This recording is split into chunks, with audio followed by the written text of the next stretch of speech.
Actually, I've been organizing tuition for, I think I started with those who are in level 400 now.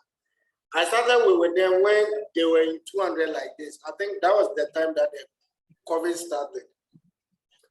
And I've been with them since then, and we've done so much. We've done so much together. Okay. So this vacation too will be organizing tuition for level 300, 200, and then 400. I will send you my number in case you want to join. You can just text me, and then we will be doing macro one, micro one, and then applied maths. We don't teach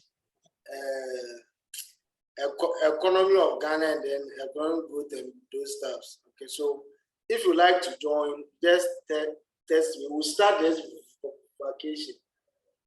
And I learned you are going to have a very long vacation. So if you be very wild, I'm sure you should be able to even finish the courses before you go back to school. And I don't want to scare you, but level 300 is to me, it was the most difficult of all the years, especially the first semester. So you guys will have to sit up. Economics is progressively difficult. As you move forward, it becomes a bit challenging. But if someone has been able to do it, you can also do it. But then you have to, those who don't really like maths, you have to change your stance and start falling in love with maths, especially calculus. Okay, micro, you do calculus inside. Macro, you do calculus, applied maths, calculus. So the econs will be turning into mathematics. So when you go home, you don't have to waste time at all. Be revising your calculus, especially differentiation. Okay, especially differentiation. So those who like to join, you can contact me after your papers. Okay. Right, so we were looking at why there's a difference between the transfer payment multiplier and then the government spending multiplier. And I'm trying to say that if you take the government spending multiplier, it's just a direct injection into the goods market. When the government is spending, it's spending on goods and services. So it directly enters the aggregate demand function, okay? But if you take transfer payments, assuming the government wants to give 1,000 Ghana cedis to individuals, remember marginal propensity to consume is less than 1. If it's less than 1, it means that whatever income that individuals receive, they don't consume all. They consume some and they leave some. Okay, so if the government transfers something to this individual, the individual will consume part of that transfer payment and save some, and the savings too wouldn't be entering the aggregate demand function. So the impact of the government spending will be higher on income than the impact of the transfer payment. The government is buying 1,000 Ghana cedis worth of goods. So we have to produce 1,000 Ghana cedis worth of goods. So income has increased by 1,000. Fine. If you transfer this 1,000 Ghana to individuals, if the marginal propensity to consume is 0.6, they will only spend 600. So they are buying only 600 worth of goods. So we can only produce 600 worth of goods, which is what? Lower than the case of the government spending. That is why there's a difference between the two. Is that okay?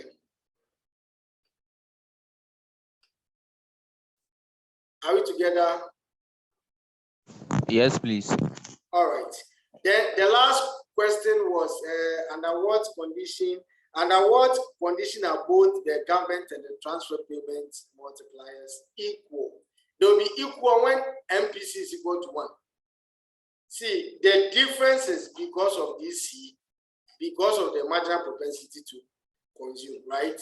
So if this C is equal to 1, then this will be exactly the same as this. Are we together? Yes, please. If C is equal to 1, then this will be the same as this. So the multipliers will be the same. So the transfer payment multiplier and the government expenditure multiplier will be the same only when the marginal propensity to consume is equal to 1. All right. Let's look at the next question. We are to explain with appropriate diagrammatic illustrations the behavior of the following curves in an economy. The first one is the aggregate demand curve. Now, we know that the aggregate demand curve slopes downwards, right? It slopes downwards, which indicates an inverse relationship between aggregate price and then the output level. Why is it so? Why is it behaving like this? It's because of 1, the real balance effect, 2, the interest rate effect, and then the substitution of foreign for locally produced goods. Now, for the real balance effect, assuming you have a particular level of wealth, a particular level of income, I hope you know the difference between nominal income and real income. Nominal income is the face value of your money, okay? But then the real one talks about the quantity of goods and services that your nominal income can buy. So assuming there's an increase in price, the real income is nominal income divided by price. So if there's an increase in price, there'll be a reduction in your real income. Okay, your real wealth will fall because of an increase in price. And as a result, you can only buy less goods and services. So according to the real balance effect, as price is going up, we see a reduction in the aggregate demand for goods and services. That is why the curve slopes downwards. That is 1. Okay. And then for the interest rate effect, now when we go to the money market, we equate demand for money to real money balance, real money supply, which is money supply over price. So if there's an increase in price, holding nominal money constant, the real money supply will fall. When money supply falls, holding demand for money constant, interest rate will increase. Can you mute yourself? Steven.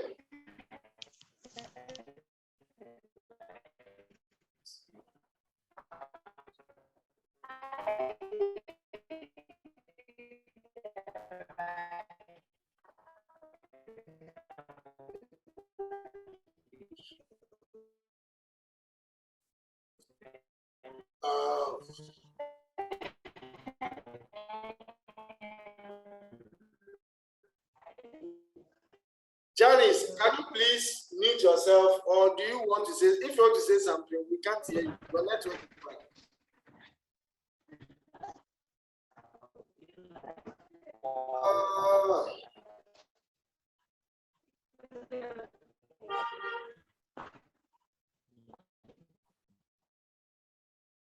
Okay. I was talking about the interest rate effect, okay? When you go to the money market, there's a equilibrium when real money balance equals money demand. And the real supply of money is nominal money over price.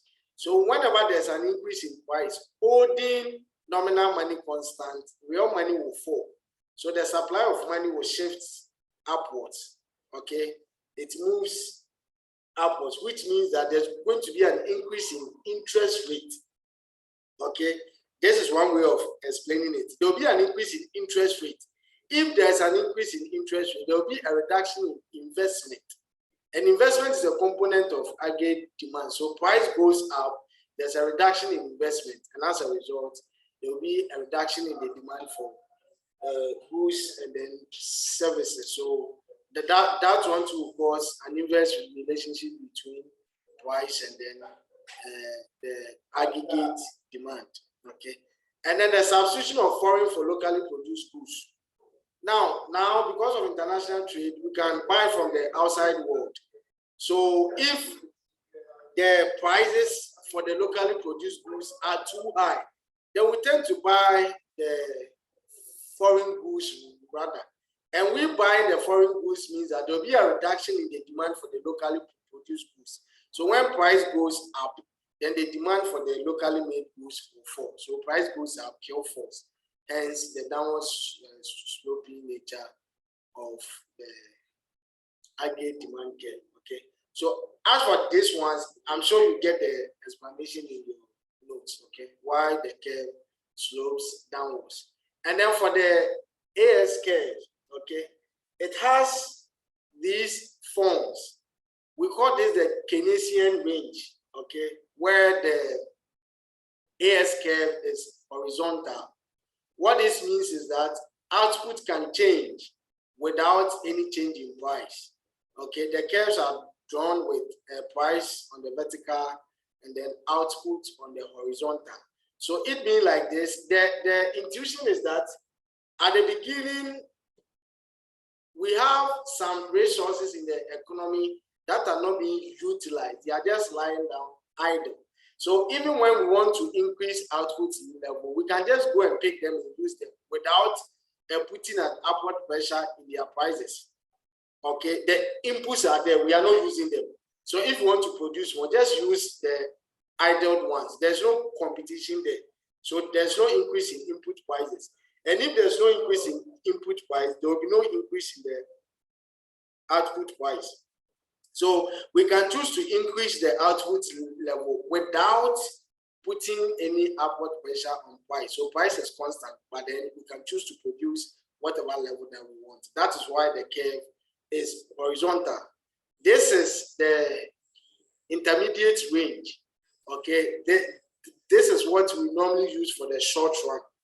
For this case, though some of the resources are not being used, it is not through all the sectors. That there are some sectors that they have used up all the resources. Okay, they are using them. So if you want to use more, you have to compensate the resources by paying a higher input price. And as a result, when the input prices go up, it will translate into higher output prices. So if you look at this, assuming initially this was the output level with this price, now we want to produce more. There's competition among the resources, so that will cause an increase in price, and as a result, the output prices will go up. That is why the curve slopes upwards. So there's a positive relationship between the quantity that can be produced and then the general price level.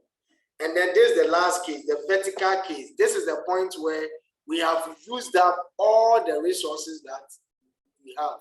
So there's no way we can increase the output level by increasing the resources. We can only increase the output level when the economy experiences economic growth, when maybe there's an increase in the level of technology that should cause the curve to shift to the right. Okay, it should cause the curve to shift to the right. So now these are the shapes, the shapes that they can take. But what are the implications of these shapes? Now let's take them one after the other. If you take the Keynesian case, okay. Now, if you go to any economy, you know we have fiscal policy and monetary. All these policies affect aggregate demand.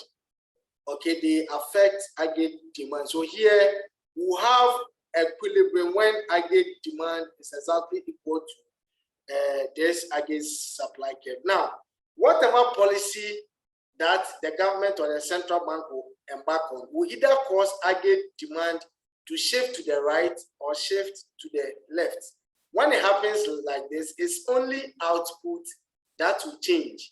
There will be no change in the price level.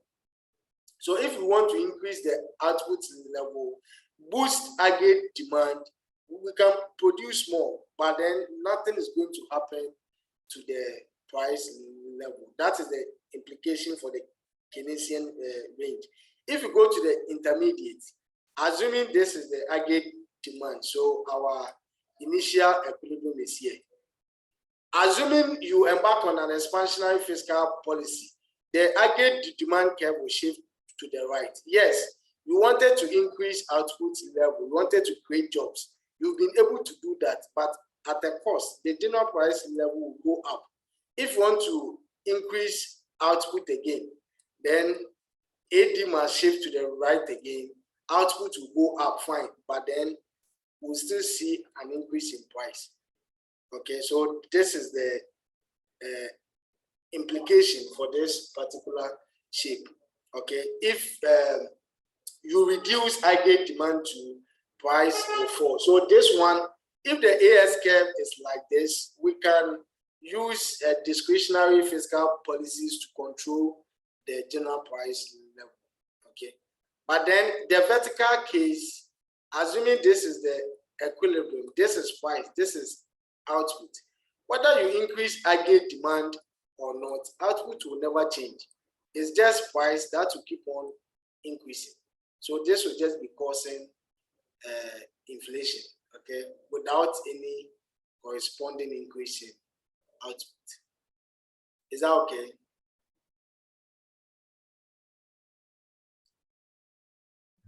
Yes, please. All right. So these are the macro. So as I was indicating there, we have equilibrium when AS is equal to AD. So depending on which shape you are using, AD must always intersect the AS curve for you to get your equilibrium. Okay, for you to get your equilibrium. All right, let's look at this one too. With an AD and AS diagram, we are to explain the short run effect of a decrease in the money supply on real GDP and the price level. So first, we'll look at the short run effect. Then second, we'll look at the long run effect. Okay, long run effect. Now, I'm sure by now you know that, as I stated, for the short run, we use the upward sloping aggregate supply curve. Okay, so assuming that initially we are starting at the point where we have used up all the resources that we have. So this is the equilibrium. AD0 equals short run aggregate supply 0. Okay, so the aggregate price is P0 and then Y is YF. So now there is an increase in what? What was the question? There's a decrease in the supply of money. Please just a minute, okay?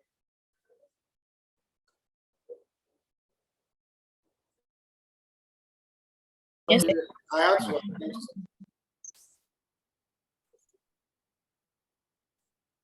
All right, so where were we? Okay.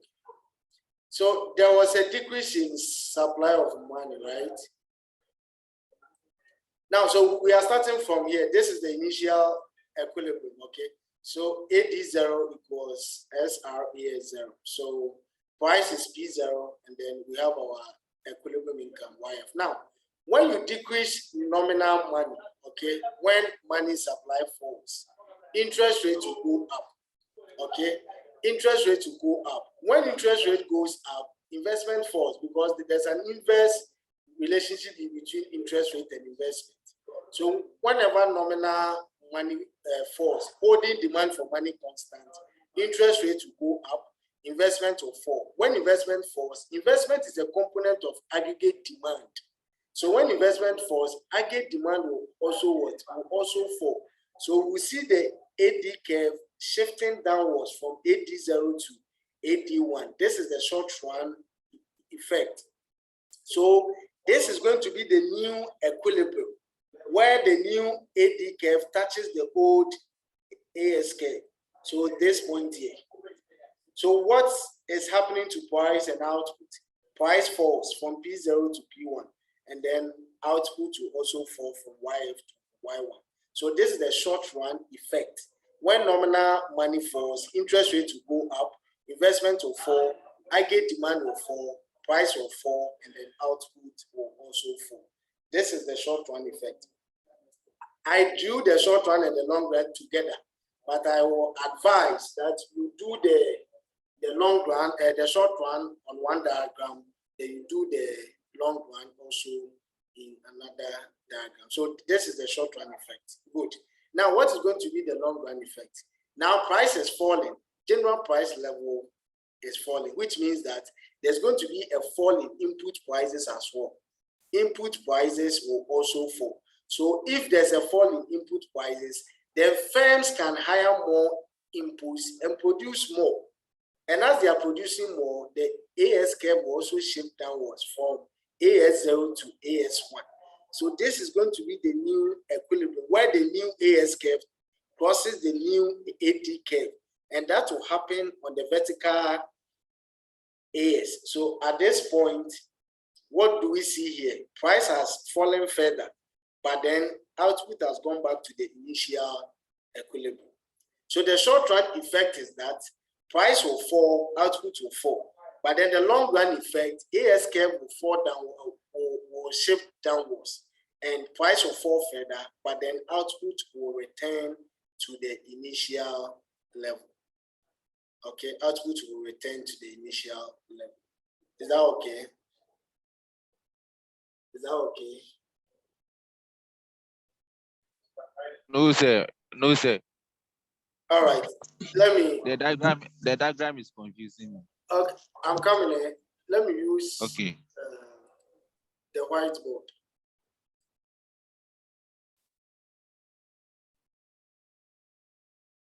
Can you see the whiteboard? Yes, sir. All Yes. right. So let's start.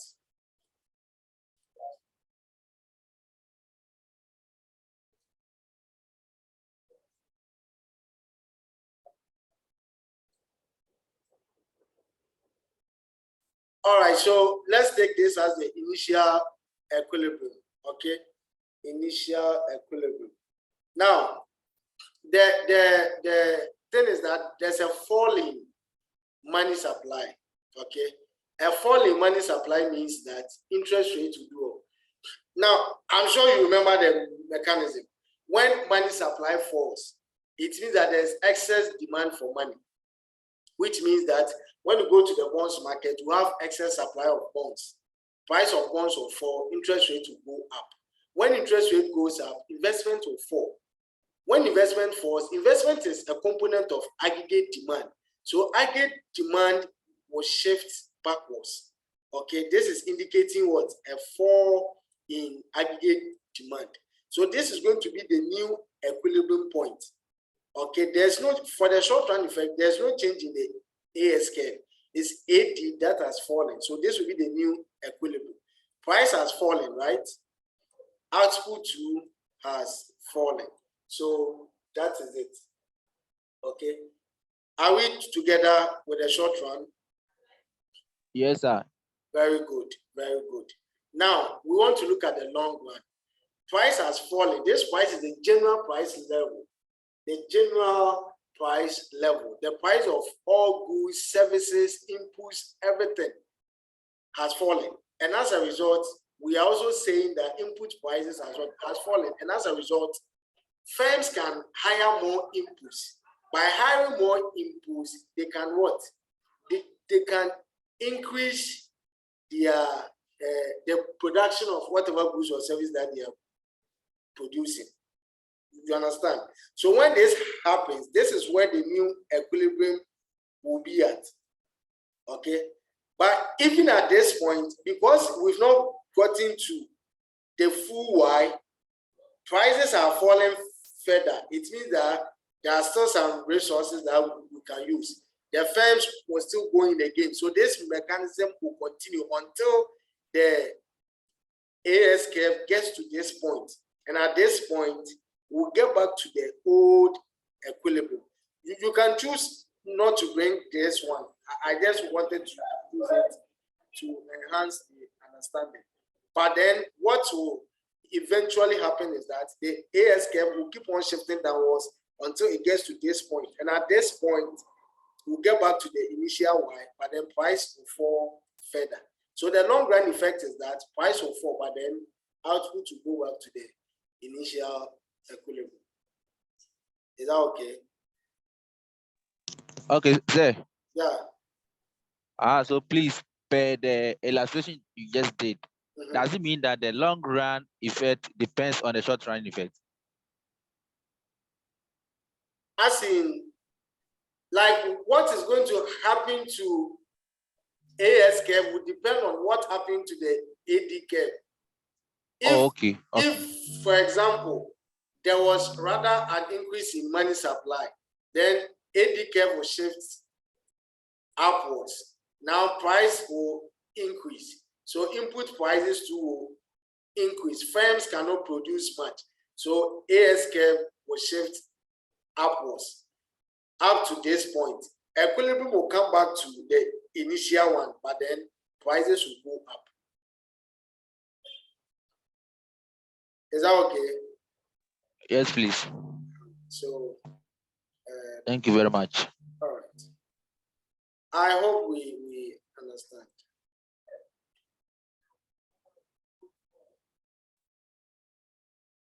Are we good? Yes, sir. All right. This is this one's about the quantity theory of money, and this one is just reading. Let me just give you the overview. We have the crude form that was propounded by Evan Fisher, where he stated that MV is equal to PQ or PT. Okay, M is nominal money, V is velocity of money, P is aggregate wise level, and then the T is the output level.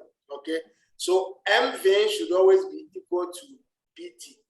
MV stands for the total expenditure on goods and services, and then the PT is the nominal value of goods and services produced in the economy.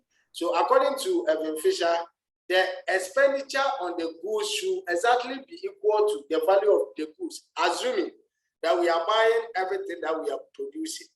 Then definitely the money that we spend on these goods should exactly be equal to the value of the goods. That is what the quantity theory of money is about. So MV must always be equal to PT. That's why they say it's a truism. It should always be equal. Okay, it should always be equal. But then the Cambridge people came and then they modified it. Okay, they assume that output, when all resources have been used, will be constant. So the Q or the T in the equation is held constant. And then the velocity of money measures the average number of times that, if you take something like a CD note changes hands. Okay, so the number of times that we keep using a particular note, okay, a particular currency. Now, according to the Cambridge people, to velocity of money hardly changes. Okay, its value, though it can change, it is not very rapid. It doesn't change most often. So if they are holding thing constant and they hold Q also constant, now the equation becomes like this. MV is equal to PQ, where V is a constant, Q is also a constant. Now, just by looking at this, if these two are held constant, then it means that there's now an equiproportional relationship between M and P. Whatever happens to P in percentage terms should happen to M. Whatever happens to M in percentage terms should happen to P. So if M increases by 20%, then P will also increase by 20%. So according to them, now from here, if MV is equal to PQ and you divide through by V, you have M equals 1 over V PQ. When we represent 1 over V by K, then we have M equals K PQ. So they stated that the nominal money or the quantity or the stock of money in any economy is a proportion, a constant proportion of the output that is being produced in that economy. Okay, so M is equal to K P Q, where K is equal to 1 over V. So whatever goods and services, the monetary values of the goods and services that we produce would determine the stock of money, and that stock of money is always a proportion of this PK. Now, the main intuition under the Cambridge is that Because of this equiproportional relationship between M and P, money supply will have no effect on the output level. If you increase money supply, it only causes an increase in price. Next semester, you will meet something called why money is considered as a veil. Okay, money is neutral. It has no effect on the real variables like output, income, and those stuff. It doesn't cause any change in these real variables. So whenever you increase money, it only causes the general price level to go up. Okay, that is what they believed in. And then Friedman came and he said that he agrees that in the long run, when the economy has gone through all the changes that it has to go through, yes, money will be neutral. Money will have no effect, but not in the short run. In the short run, definitely money has an impact on the real factors, like what we just saw under the AS and then the AD. When we reduced the quantity of money, there was a reduction in income. And if there's a reduction in income, there's a reduction in job creation. Okay, so it actually affects the real factors even in the short run. So Friedman agreed with this assertion that in the long run, the money is neutral. Money has no impact on the real variables. But then in the short run, definitely, when you change the quantity of money, it should have an effect on outputs and the other real variables. Okay. So just take the notes. I'm sure this one's, it doesn't involve much intuition, so you should be able to understand that. This is the last thing I wanted us to look at, something about exchange rate. Okay, we've been given the demand for yuan and then the supply of yuan. Okay, this C here is cedis per yuan. Okay, cedis per yuan. I'm sure you remember the how we quote the exchange rate. It can be direct or indirect. So this one, to the Chinese, they are quoting it in the indirect form. So they are quoting their currency in terms of our currency. So that is the indirect quotation. So the first question is, we have to determine the equilibrium exchange rate.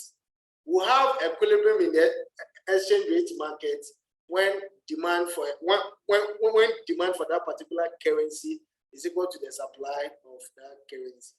The meeting is almost over. Okay, we have to reconnect again and finish up. So let's take a break. When it goes off,